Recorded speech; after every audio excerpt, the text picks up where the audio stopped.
have the creation, then comes the fall, and then the flood, and then the nations.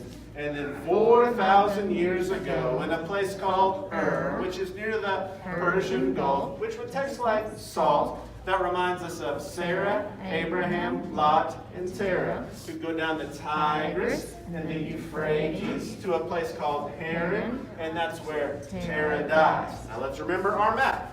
We have the Sea of Galilee, the Jordan River, the Dead Sea, the Mediterranean, and then here would be Israel. Abraham had 2 sons, Ishmael and Isaac. Isaac had 2 sons, Esau and Jacob. Jacob had a son named Joseph, who ended up in Egypt, and then all the Jews went to Egypt for 400 years. And God sent a leader named Moses. And Moses said, "Let my people go." And Pharaoh said, "No." God sent the 10 plagues at the Passover. They crossed the Red Sea. They go to Mount Sinai. That's where they get the law. The law tells them about the tabernacle, filled with Levites and priests, and also talks about the offerings and feasts.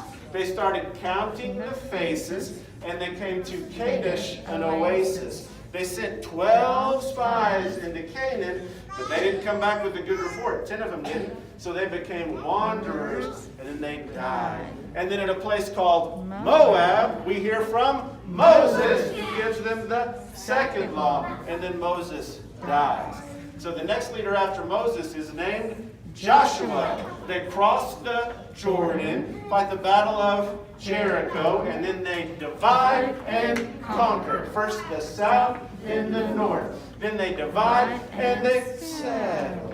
They split it up into 12 tribes led by judges for 400 years. The judges were people like Deborah and Gideon and Samson. At the end of Judges, we read, everyone did what was right in his own eyes. But we know there were exceptions. Exceptions like Ruth and Samuel. Then you have the United Kingdom for 120 years. We have kings like Saul, who had no heart for God, David, who had a whole heart, and Solomon, who had a half heart. Then you have the divided kingdom. You have the north and the south. You have Israel and Judah. They had 19 kings. They had 20. 0 good kings and 8. All right, so we've got these 2 divided kingdoms, and in both of them, you have individuals speaking a message from God. Prophets who would speak, and they say, shape up or ship out. And then the warnings they talked about came true. Because first you have Assyria that goes to Israel and scatters. Then you have Babylon that goes to Judah in exile for 70 years. Then you have Persia who takes Judah and returns. Zerubbabel helps rebuild the temple. You have Esther who becomes the queen. Ezra encourages the people. Nehemiah rebuilds the wall. And then for 400 years, there's silence and then Christ. We did it. Give yourself a round of applause.